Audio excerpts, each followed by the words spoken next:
4장 내 마음이라고 나의 것은 아니다. 프레데릭 스키너.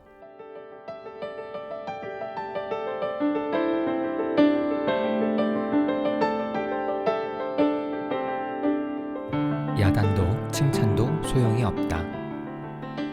어렸을 때부터 초등학교 선생님의 꿈을 키워온 희선은 교사 1년 차다.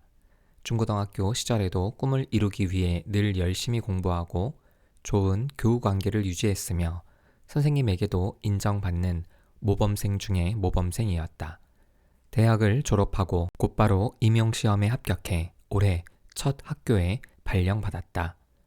어렸을 적 꿈을 이루었다는 벅찬 감동을 안고 5학년 담임을 맡았다. 학기 초에는 학생들 파악하랴, 수업 준비하랴 정신없이 보냈다. 시간이 지나면서 학교 업무에도 잘 적응했고 다른 선배 교사의 일도 자기 일처럼 열심히 도왔다. 결국 희선은 교장과 교감은 물론 다른 교사들의 칭찬과 인정을 받는 모범 교사가 되었다. 그렇게 순항하던 교사 생활은 예상치 못한 암초를 만났다. 희선의 반에 있는 문제야 주영이 때문이다. 주영은 반에서 키가 제일 큰 남학생이다. 학기 초부터 희선의 눈치를 보면서 말을 잘 듣지 않더니 한 달 정도 지나자 대놓고 말을 듣지 않으면서 수업을 방해하는 것이 아닌가. 처음에는 인내심을 가지고 설득도 하고 차분하게 타일러도 받지만 허사였다. 희선은 지금까지 살면서 누구에게도 싫은 소리 하지 않고 참는 스타일이었고 교사가 되어서도 아이들에게 친절하게 대하자고 결심했다. 그러나 6개월도 되지 않아 결심이 흔들리기 시작했다. 참기 어려운 수준에 도달했다고 느끼던 어느 날 주영이 수업 중임에도 옆 친구에게 장난을 걸고 있었다. 옆 친구는 주영의 장난이 싫은 눈치였지만 주영은 멈추지 않았다. 희선은 주영에게 소리를 질렀다. 야, 김주영, 지금 수업 시간인데 뭐 하는 거니? 왜 옆 친구에게 장난을 걸어? 그만해. 희선은 크고 단호한 목소리로 아이를 혼냈다. 지난 몇 달간 언성을 높이지 않았던 선생님의 큰 소리에 아이들은 모두 긴장했다.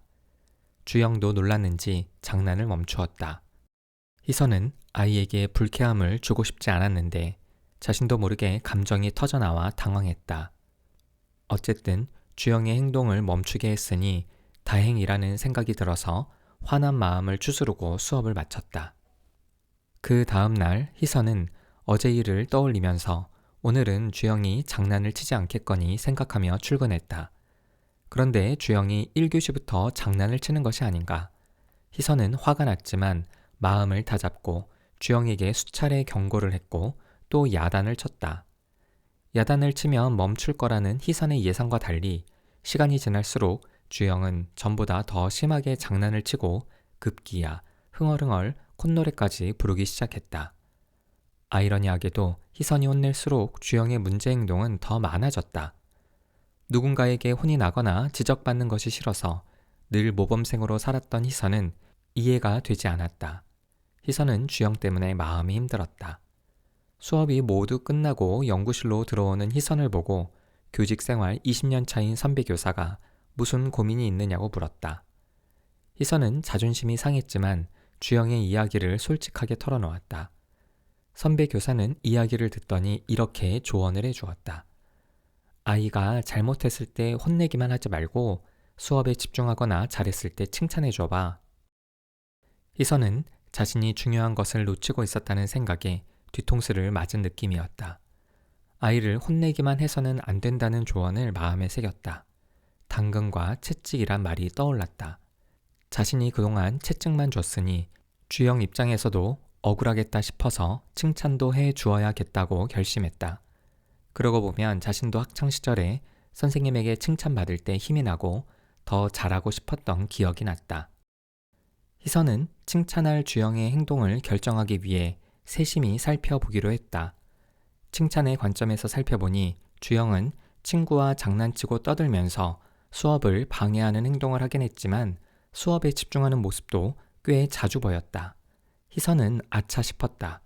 그동안 좋은 모습도 보여줬는데 선생님이 알아주지 않으니 얼마나 속상했을까 생각했다. 그리고 수업에 집중하는 모습을 보일 때마다 다가가서 칭찬을 했다. 주영이가 이렇게 수업 시간에 조용히 집중하네. 아주 잘하고 있어. 선생님은 기분이 너무 좋다. 결과는 예상 밖이었다. 칭찬을 해주면 수업에 더 많이 집중할 줄 알았는데 시간이 갈수록 점점 그 빈도가 줄어드는 것이었다. 급기야 주영은 수업에 집중하는 모습을 거의 보이지 않게 되었고 오히려 장난을 더 심하게 쳤다. 그러던 어느 날 주영은 반 아이들이 다 들을 수 있는 큰 소리로 이렇게 말했다. 아, 수업 진짜 재미없네. 집에 가고 싶다. 희선은 너무 당황스럽고 놀라서 울고 싶은 심정이었다. 도대체 뭐가 잘못된 것인지 알 수가 없었고 도저히 주영의 행동을 이해할 수 없었다. 야단을 쳐도 칭찬을 해도 말을 듣지 않으니 말이다.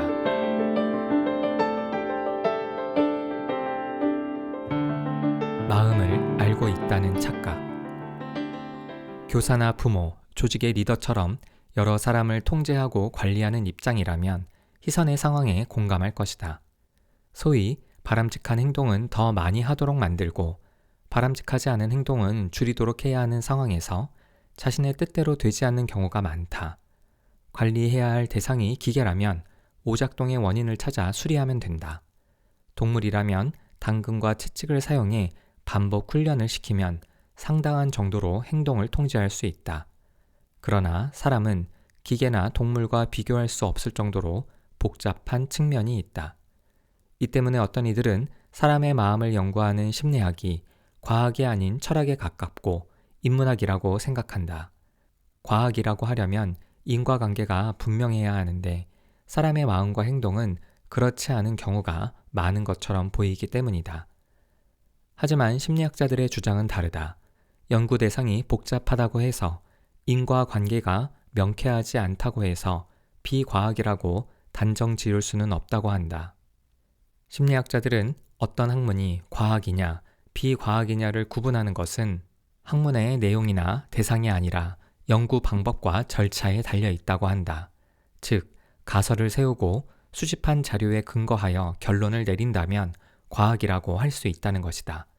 심리학도 사람의 마음을 이런 식으로 접근하기 때문에 당연히 과학이라고 주장한다. 심리학을 과학이라고 주장한 대표적인 심리학자가 스키너다. 그가 심리학도의 길을 가기 시작했던 건 20세기 초반으로 당시의 심리학은 사람의 마음에 과학적으로 접근하려고 노력했으나 실은 과학을 흉내내는 정도였다. 마음을 제대로 측정할 수 있는 논리도 방법도 없었다. 심리학자들은 피험자에게 직접 자신의 마음을 설명해 보라고 하고서는 그 보고를 그대로 믿었다. 스키너는 이 방법에 문제를 제기했다. 그 사람이 자신의 마음을 스스로 잘 알고 말하는지 그냥 짐작으로 대충 말하는지 확인할 수도 없을 뿐더러 의도적으로 거짓말을 하지는 않더라도 자신도 모르게 왜곡된 보고를 할 수도 있지 않겠냐고 말이다. 그래서 스키너는 심리학이 과학이 되려면 연구 대상을 마음이 아닌 행동으로 국한해야 한다고 주장했다. 마음과 달리 행동은 객관적으로 관찰할 수 있고 정확한 측정이 가능하기 때문이다. 스키너가 이런 주장을 펼친 지 한 세기가 흘렀음에도 여전히 많은 사람들은 자신의 마음이나 타인의 마음을 객관적으로 안다고 착각한다. 정말 그럴까 싶다면 다음의 경우를 생각해보자. 직장에 자주 지각을 하는 사람이 있다고 하자. 그가 어느 날 업무가 시작된 지 1시간이 지났을 때 헐레벌떡 사무실 문을 열고 뛰어 들어온다면 다른 이들은 어떻게 생각할까? 대부분은 그 사람의 잦은 지각, 행동이 게으르고 무책임한 성격, 마음 때문이라고 생각할 것이다. 이번에는 사람들이 많이 다니는 대로변에서 누군가 길을 가다가 미끄러져서 몸의 중심을 잃고 크게 넘어졌다고 하자. 이 광경을 목격한 주변 사람들은 이 사람이 넘어진 행동의 이유를 어디에서 찾을까? 상당수는 그 사람이 조심스럽지 못한 마음 때문이라고 생각한다. 어떤 정치인이나 연예인이 불법을 저질렀다는 기사를 신문에서 봤을 때도 사람들은 너무나 당연하게 원래 나쁜 사람이라고 판단한다. 이처럼 우리는 다른 사람이 한 행동의 원인을 환경, 상황보다는 성격, 마음에서 찾는 경향이 있다. 이를 심리학에서는 기본적 귀인 오류라고 한다. 행동의 원인을 찾을 때 누구나 쉽게 범하는 오류라는 뜻이다. 원인을 찾을 때만 마음을 예측하는 것이 아니다. 길을 가다가 넘어진 사람을 보면서 아픈 것보다는 창피한 게 더 힘들겠다고 상대의 마음을 넘겨짚는다. 자연과학에서 관찰자는 사람이고 연구 대상은 자연 현상이다. 그래서 관찰자는 연구 대상에 대해서 자동적으로 예측하거나 판단하지 않고 세밀하게 관찰을 한다. 반면 심리학에서는 관찰자도 사람이고 연구 대상도 사람이다. 그렇기에 객관적으로 연구 대상을 관찰하기보다는 자신의 주관적인 판단과 해석과 예측을 가미하기가 너무 쉽다. 이런 면에서 눈에 보이지 않는 마음을 연구하는 것은 상당히 까다로운 일이다. 심리학의 연구 대상이 마음이 아니라 행동이어야 한다는 스키너의 주장은 당시 심리학자들은 물론 후대의 심리학자들에게도 상당한 비판을 받았다. 심리학이라는 학문 자체가 마음을 연구하는 학문인데 마음이 아니라 행동을 연구하라니. 사람들은 스키너가 인간의 마음을 무시하거나 마음의 존재를 부정한다는 식으로 받아들이기도 했다. 그러나 스키너는 마음의 존재를 부정한 것이 아니다. 다시 말해 인간에게 마음이 없다는 주장을 하지 않았다.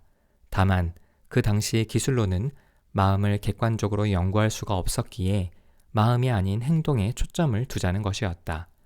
어차피 우리가 누군가의 마음에 관심을 가지는 것은 그의 행동 때문이다. 아무런 행동도 하지 않았는데 마음에 관심을 가질 일은 없지 않은가? 분명히 스키너의 주장은 설득력이 있다. 희선의 상황이라면 더욱 말이다. 희선은 주영이 수업을 방해하면서 친구에게 장난을 치지 않길 바랐다. 몇 번 주의를 줬지만 주영의 행동에 변화가 없자 화를 내면서 야단을 쳤다. 이때 희선은 주영의 마음을 섣불리 예측했다.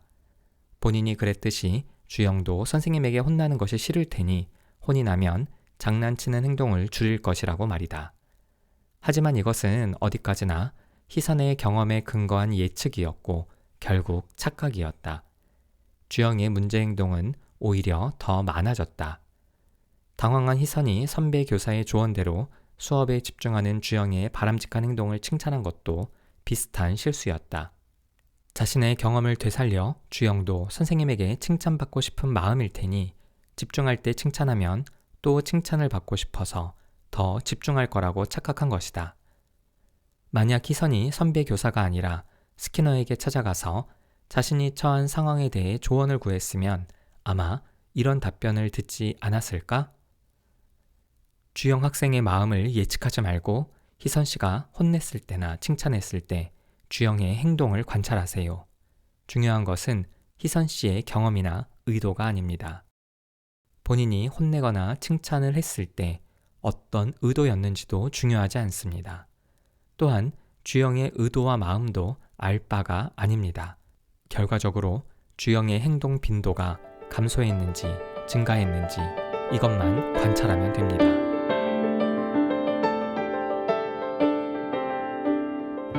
마음이 아니라 행동. 스키너처럼 심리학의 연구 대상을 마음이 아니라 행동으로 국한해야 한다고 주장한 이들을 행동주의자라고 한다. 다른 행동주의자들이 그랬듯 스키너도 유기체, 살아있는 생명체가 어떻게 행동하는지 그 원리를 파악하기 위해 동물 실험을 주로 했다. 사람을 대상으로 실험하는 것은 윤리적 문제에 부딪힐 수밖에 없기 때문이다. 또 동물 실험을 통해서 얻은 결과를 사람에게 일정 부분 적용시킬 수 있다고 생각했다. 마치 의학을 비롯한 자연과학에서 사람 대신 동물을 상대로 실험을 하고 그 연구 결과를 사람에게 확장하는 것과 같은 이치였다. 스키너는 동물 실험을 진행할 장치를 만들었다. 동물이 들어갈 수 있는 상자를 만들고 그 안에 동물이 조작할 수 있는 레버를 설치했다. 레버 옆에는 빈 먹이통을 두어 외부에서 먹이를 줄 수 있게 연결 통로를 만들었고 상자 바닥에는 전류가 흐르도록 전선을 설치했다. 이를 스키너 상자라고 한다. 스키너는 레버를 누르면 자동으로 먹이통에 먹이가 떨어지도록 설계한 상자에 쥐를 집어넣었다. 쥐는 새로운 환경을 탐색하면서 상자 곳곳을 돌아다니기도 하고 냄새를 맡는 등 다양한 탐색 활동을 했다. 그러다가 우연히 레버를 눌렀다. 설계한 대로 레버를 누르자마자 먹이가 먹이통으로 굴러 들어왔고 쥐는 먹이를 먹었다. 그리고 잠시 후 쥐는 다시 레버를 눌렀고 또 먹이가 주어졌다. 또 레버, 또 먹이. 레버를 누를 때마다 먹이가 주어지는 경험을 반복적으로 하자 나중에 쥐는 자판기를 이용하듯이 레버를 눌러서 식사를 했다. 스키너는 먹이를 통해 레버를 누르는 쥐의 행동이 증가하는 현상을 목격했고 이 절차를 강화, 행동을 증가시키는 자극인 먹이를 강화물이라고 명명했다. 어떤 이들은 강화물을 보상이라고도 하는데 엄밀히 말하면 보상은 틀린 표현이다. 왜냐하면 보상이라는 말에는 어떤 자극이 좋은 것이라는 판단이 혹은 좋은 것을 준다는 의도를 포함하고 있기 때문이다. 스키너는 좋고 나쁘다는 것은 마음에서 일어나는 판단이라면서 올바른 표현이 아니라고 말한다. 실제로 좋고 나쁘다는 것은 상황에 따라, 사람에 따라, 경우에 따라 달라질 수 있다. 반면 강화라는 말은 다분히 결과적인 말이다. 어떤 자극이든 상관없이 심지어 상대에게 고통을 줄 수 있을 것 같은 자극이더라도 상대방의 행동을 증가시키면 강화물이 된다. 스키너 상자는 동물에게 먹이만을 주는 곳은 아니었다. 때로는 상자의 설계를 바꿔서 레버를 누를 때마다 바닥에 전류가 흐르도록 했다. 사람도 찌릿함을 느낄 정도의 전류였다. 레버를 누를 때마다 먹이를 먹을 수 있었던 쥐를 새로운 스키너 상자에 넣었다. 쥐는 먹이라는 강화물을 통해 레버 누르는 행동을 강화받았기에 새로운 스키너 상자에서도 레버를 눌렀다. 그런데 먹이통은 아무런 반응이 없고 대신 바닥에 전류가 흐르는 것이 아닌가. 쥐는 고통스럽다는 듯이 내 다리를 움찔거렸다. 잠시 후 쥐는 다시 레버를 눌렀고 이번에도 전류가 흘렀다. 레버를 누를 때마다 바닥에 전류가 흐르자 쥐는 레버 누르는 행동을 점차 덜 했고 마침내는 레버를 누르지 않았다. 이처럼 어떤 자극, 전기로 유기체의 행동, 레버 누르기가 감소하는 현상을 처벌이라고 명명했다. 많은 이들은 처벌을 체벌, 즉 누군가에게 신체적 고통을 주는 것과 같은 거라고 생각한다. 하지만 적어도 심리학에서의 처벌은 그 자체로 고통스럽고 나쁜 것이라는 의도가 포함되어 있지 않다. 강화처럼 처벌 역시 어떤 자극을 주었을 때 유기체의 행동이 증가하는지 감소하는지에 관심을 가진다. 그렇다면 무엇이 강화물이고 무엇이 처벌일까? 심리학 개론책에는 물과 먹이, 돈과 칭찬은 강화물이고 전기 충격, 소음 등은 처벌이라고 구분한다. 정말 그럴까? 그렇지 않다. 물과 먹이, 돈과 칭찬이 언제 어디서나 강화물인 건 아니다. 이것이 유기체의 행동을 증가시킬 때만 강화물인 셈이다. 전기 충격과 소음도 마찬가지다. 행동의 빈도가 감소해야 처벌인 것이다. 결국 강화냐 처벌이냐 하는 것은 강화물의 속성이 아니라 강화물에 반응하는 유기체 행동의 빈도가 결정한다. 그럼에도 많은 사람들은 강화는 좋고 즐거운 것, 처벌은 불쾌하고 나쁜 것이라고 구분하는 경향이 있다. 어떤 행동을 했을 때 좋고 즐거운 것을 받으면 그 행동을 더 많이 하고 불쾌하고 나쁜 것을 받으면 그 행동을 더 적게 한다는 자신의 경험 때문일 것이다. 여기서 문제는 좋고 즐거운 것과 불쾌하고 나쁜 것의 구분이 명확하지 않다는 데 있다. 생각해보자. 간지럼은 어떤가? 좋고 즐거운 것인가? 불쾌하고 나쁜 것인가? 아이들에게 간지럼을 태우면 아이들은 대부분 깔깔 웃는다. 기분이 좋은 것처럼 보이고 더 해달라고 부탁한다. 어른들에게 간지럼을 태우면 어떤 반응일까? 웃는 사람도 있겠지만 화를 내면서 불쾌하게 여기는 사람도 있을 것이다. 혹은 깔깔 웃기는 하는데 말로는 하지 말라고 부탁하는 사람도 있다. 간지럼은 사람에 따라서 좋기도 하고 나쁘기도 하다. 게다가 누가 간지럼을 태우느냐에 따라 또 다르다. 사랑하는 사람이 간지럼을 태우면 기분이 좋지만 갈등 상황에서 사이가 안 좋은 사람이 간지럼을 태우면 너무 화가 나고 불쾌할 것이다. 자극의 속성에 따라 강화인지 처벌인지 구분한다면 간지럼은 무엇인가? 이번에는 욕이다. 욕은 대체로 처벌로 작용할 거라 생각한다. 물론 많은 사람들이 욕을 불쾌하게 여기고 싫어한다. 이렇게 보면 욕은 분명히 처벌로 분류해야 한다. 그런데 한때 유행했던 욕쟁이 할머니를 기억하는가? 음식점에 찾아오는 손님들에게 주인 할머니가 욕을 섞어가면서 말을 했고 이것이 유명세를 타면서 해당 가게는 욕쟁이 할머니를 만나기 위해 전국에서 모여든 손님들로 인산인해를 이루었다. 몇 시간씩 기다려서 겨우 가게에 들어온 손님들은 음식보다는 욕을 더 먹으려고 할머니에게 경쟁적으로 말을 걸기도 하는 진풍경이 벌어졌다. 이런 상황에서 욕은 음식점에 찾아오게 하고 또 할머니에게 말을 거는 행동의 강화물인 셈이다.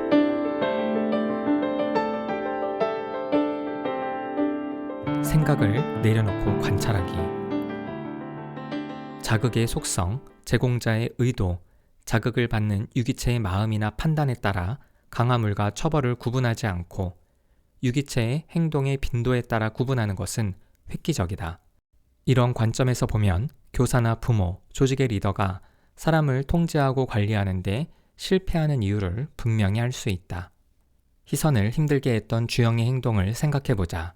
주영처럼 문제 행동을 일으킬 때 많은 사람들은 문제 행동의 원인과 이유를 파악하려고 애쓴다. 원인을 파악하면 문제를 해결할 수 있을 것이라 생각한다.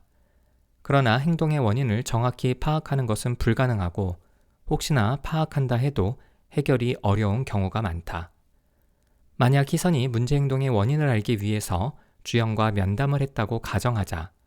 면담을 통해 가정에서 부모님으로부터 충분히 사랑받지 못했다는 사실을 알았고 결국 문제 행동을 일으키는 이유는 어떤 식으로라도 선생님의 관심을 끌기 위해서라는 결론을 내렸다면 어떻게 문제를 해결할 수 있을까? 원인이 애정 결핍이니 애정을 채워주면 될까? 가정에서 부모님으로부터 충분히 받지 못한 애정이 학교에서 담임 교사를 통해 채워질 수 있을까? 쉽지 않은 일이다. 또 아이들에게 나타나는 문제 행동의 원인은 심리적이라기보다는 타고난 기질과 관련이 있기도 하다. 아주 어렸을 때부터 가만히 앉아서 무언가에 집중하기보다는 끊임없이 몸을 움직이면서 새로운 자극을 추구하는 경우를 생각해보라. 타고난 기질의 문제다. 희선이 주영의 부모님과의 면담을 통해서 문제 행동의 원인이 타고난 기질과 관련이 있다는 사실을 알았다면 어떻게 해결할 수 있을까? 어떤 이들은 약물 치료를 받으면 되지 않겠냐고 하나 약물의 효과는 제한적이고 부작용도 있어서 좋은 해결책은 아니다. 초등학교처럼 당사자나 주변인들과의 면담으로 행동의 원인을 파악할 수 있는 상황도 흔치 않다. 편의점 사장님이 아르바이트생의 문제 행동을 파악하기 위해서 당사자나 부모와 제대로 된 면담을 할 수 있을까? 만약 면담을 한다 해도 정확히 원인을 파악할 수 있을까? 원인을 파악했다 해도 제대로 된 해결책을 찾아낼 수 있을까? 불가능에 가깝다. 그래서 스키너는 이런 노력을 하지 말고 상대가 어떤 환경에서 문제 행동을 더 많이 하는지 적게 하는지만 관찰하면 된다고 말한다. 주영이 수업 시간에 옆 친구에게 장난을 치면서 수업을 방해하는 행동을 했을 때 희선은 주영을 혼냈다. 하지만 혼낼수록 주영의 문제 행동은 더 증가했다. 이런 상황에서 선생님의 꾸중은 학생의 문제 행동을 강화시킨 셈이다. 즉, 꾸중이 강화물이 된 것이다. 자신이 혼냈기 때문에 주영의 문제 행동이 증가했다고 생각하지 못한 희선은 칭찬이라는 반대 전략을 사용했다. 수업에 집중하는 행동을 보일 때 칭찬을 한 것이다. 놀랍게도 칭찬을 받은 주영은 수업에 점점 덜 집중하기 시작했다. 칭찬이 처벌로 작용한 것이다. 자신의 예상과 완전히 반대로 반응하는 주영을 보고 희선은 혼란에 빠졌다. 희선의 전략이 실패한 원인은 자신의 생각과 의도를 앞세웠기 때문이다. 행동주의에서는 무엇보다 세밀한 관찰을 중요시한다. 누군가의 행동을 바꾸고 싶다면 먼저 할 일은 관찰이다. 희선이 했던 것처럼 누군가의 행동을 변화시키려는 시도를 심리학에서는 행동수정이라고 한다. 실제로 심리학자들이 현장에서 행동수정을 사용할 때 처음에 하는 일은 세밀한 관찰이다. 어떤 행동을 감소시키고 증가시킬지 구체적으로 정한다. 그리고 그 행동이 얼마나 자주 나타나는지 그 빈도를 관찰하여 기록한다. 강화와 처벌 등의 방법을 사용했을 때 실제로 얼마나 감소하거나 증가했는지를 비교할 기준을 만들기 위해서다. 그 다음은 바람직한 행동을 증가시키는 최적의 강화물을 찾는 것이다. 가장 대표적으로는 칭찬을 사용한다. 바람직한 행동을 주영이 보일 때마다 칭찬을 하고 칭찬 이후에 그 행동이 증가했는지 감소했는지를 관찰한다. 만약 행동이 증가했으면 칭찬을 계속 강화물로 사용하면 되지만 칭찬을 받아도 행동 변화가 없거나 오히려 감소했다면 다른 강화물을 찾아야 한다. 강화물은 무궁무진하다. 선생님의 따스한 눈빛이나 웃음이 될 수도 있고 등과 어깨를 두드리는 신체적 접촉이 될 수도 있다. 상당수의 초등학교 교실에서는 칭찬 스티커를 강화물로 사용한다.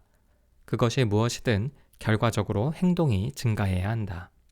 바람직하지 못한 행동의 감소를 위해서도 같은 과정을 거쳐야 할까? 그렇다. 만약 처벌이라는 절차를 사용하려면 강화를 사용하기 위한 것처럼 세밀한 관찰을 통해 목표 행동을 정하고 그 빈도를 기록한다. 그리고 행동을 줄이기 위한 자극을 주고 결과적으로 빈도가 감소하는지 관찰해야 한다.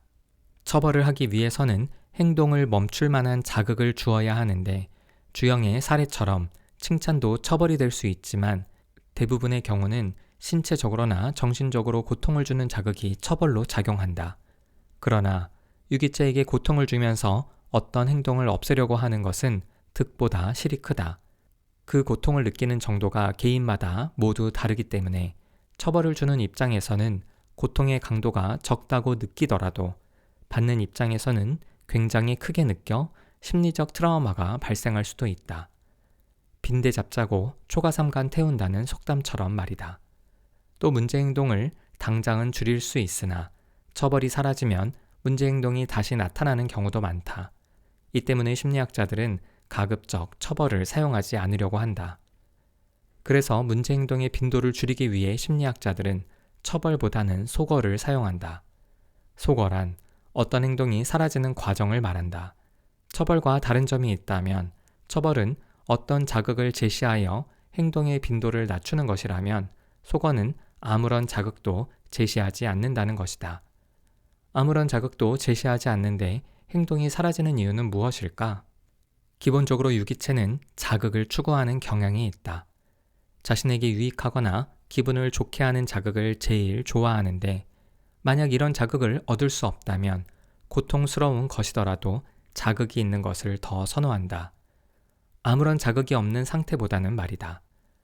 아무런 자극이 주어지지 않는다면 유기체는 어떤 반응도 하지 않는다. 많은 부모나 교사, 조직의 리더가 바로 이 지점에서 실수를 한다. 뭔가 잘못했을 때 그것을 지적하고 혼내는 것이 제일 좋다고 생각하는 것이다. 하지만 주영이 그랬듯이 어떤 이들에게는 부정적 자극이더라도 강화로 작용할 수 있다. 아무런 관심을 받지 못하는 것보다는 누군가의 분노라도 받는 것이 더 나을 수 있다. 잘못된 행동을 없애려면 아예 반응하지 않으면 된다. 시간이 지나면 자연스럽게 사라질 테니 말이다.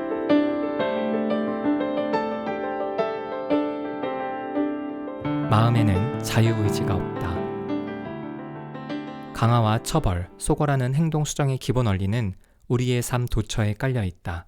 지금도 나와 당신의 행동을 통제하고 있다. 너무 많아서 일일이 언급할 수 없을 정도고 너무나 익숙해서 행동 수정이라는 생각조차 하기 힘들 정도다. 가장 대표적인 것은 모든 사람들의 손에 들려있는 핸드폰이다. 서너 살 정도 된 아이들도 아주 능숙하게 핸드폰을 사용한다. 핸드폰은 어른들도 처음 사용할 때는 당황할 정도로 복잡한 IT 기기다. 그런데도 어린아이들이 핸드폰을 잘 사용하는 이유는 무엇일까? 아이들이 굉장히 똑똑하기 때문은 아니다. 사용자의 행동을 적절히 통제하는 행동 수정의 원리가 핸드폰에 프로그래밍 되어 있고 단지 아이들은 어른보다 적응이 빠를 뿐이다. 핸드폰 옆에 A 버튼을 눌러야 화면이 켜진다고 하자. 이때 A 버튼을 누르는 행동은 화면이 켜짐으로써 강화를 받게 된다. 음악을 들으려고 앱을 손으로 누르는 행동도 앱 실행으로 강화를 받는 것이고, 소리가 작을 때 한쪽 버튼을 눌러서 볼륨을 키우는 행동도 소리가 커지는 것으로 강화를 받는다. 자동차 운전도 같은 원리가 적용된다. 방향 지시등을 켜면 깜빡깜빡 소리가 난다. 이 소리는 방향 지시등 조작 행동을 강화한다. 운전석 아래 오른쪽 페달을 밟을 때 자동차가 빨리 달리는 것도 가속 페달 밟는 행동을 강화하고, 왼쪽 페달을 밟을 때 자동차가 멈추는 것도 브레이크 페달 밟는 행동을 강화한다. 또 운전자가 과속을 했을 때 단속 카메라에 찍히면 날아오는 범칙금 통지서라는 처벌을 통해 과속 행동이 줄어든다. 기계에만 국한되는 이야기가 아니다. 강화와 처벌의 효과가 주형과는 반대였지만 희선 역시 학창시절 선생님의 반응을 통해 모범생으로 지냈다. 수업 시간에 집중하는 모습을 보일 때 선생님의 칭찬을 받아 수업에 더욱 집중하게 되었다면 강화. 친구와 잡담을 할 때 선생님께 꾸중을 들어 잡담의 빈도가 줄었다면 처벌이다. 또 친구들을 웃겨보려고 농담을 했는데 아무런 반응을 받지 못했으면 그 행동은 소거된다. 부모는 이 원리를 아기에게 적용하며 언어를 가르친다. 옹알이를 시작한 아기가 엄마와 비슷한 마라고 했을 때 부모는 엄마라고 했어? 엄마 라면서 아기를 사랑스러운 얼굴로 쳐다보는데 이것이 아기에게 강화물이다. 만약 아이가 의미 없는 브라는 소리를 내면 부모는 아무런 반응도 하지 않아 소거된다. 시간이 지나면서 부모는 아이가 조금 더 정확한 발음을 할 때 반응을 통해 강화하고, 부정확한 발음을 할 때 반응을 하지 않아 소거한다. 결국 이런 식으로 각 언어권의 적절한 발음이 강화받으면서 아기들은 언어를 학습한다.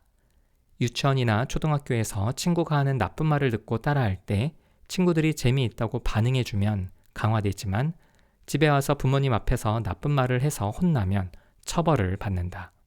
사람은 태어나서 죽을 때까지 국가와 사회, 그리고 자연과 인간이 만들어 놓은 행동 수정의 원리에 영향을 받아 행동한다.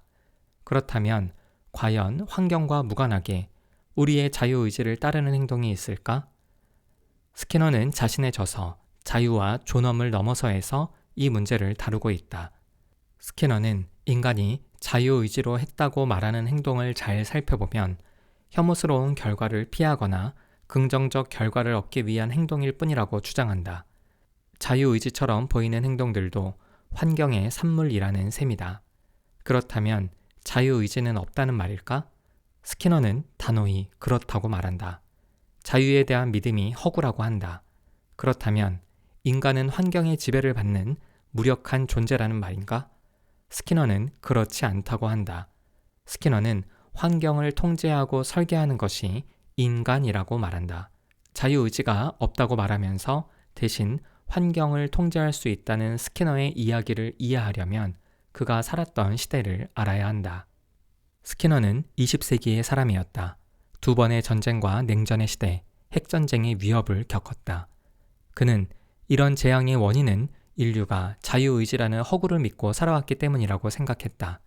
다시 말해 인간이 스스로 좋은 판단과 선택을 할 것이라고 믿기만 했을 뿐 아무것도 하지 않았기 때문이라는 것이다.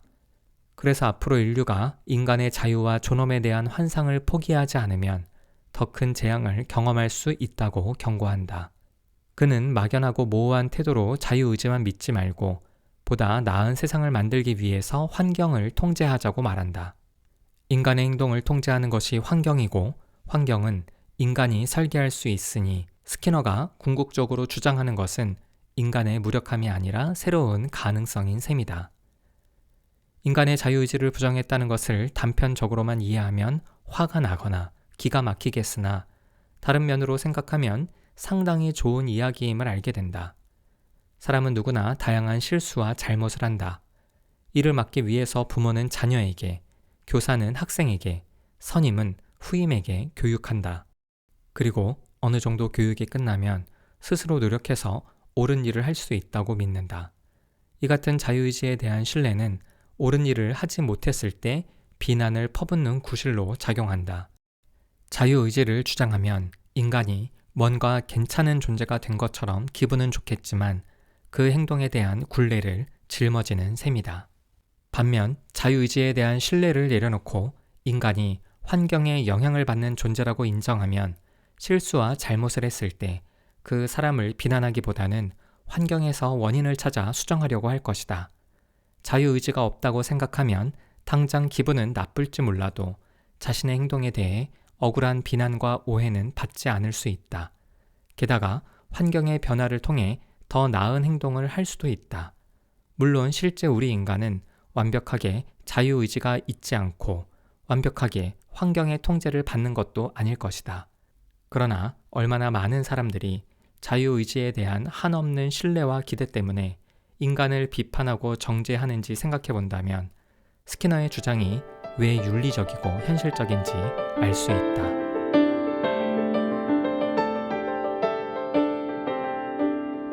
스키너가 말하는 인간의 마음. 1. 타인의 마음을 예측할 수 있다는 건 착각이다. 사람들은 타인의 행동을 보고 그 마음을 추측한다. 단지 추측하는 정도가 아니라 확신하는 경우도 많다. 심지어 상대방으로부터 그런 마음이 아니라는 이야기를 듣더라도 자신의 생각을 포기하지 않는 경우도 있다. 스키너는 눈에 보이지 않는 타인의 마음을 섣불리 판단하지 말라고 조언한다. 판단은 자신의 경험에 비추어서 하는 것이어서 너무나 많은 오해와 해결되지 않는 갈등을 유발한다. 분명히 드러나는 것은 행동이다.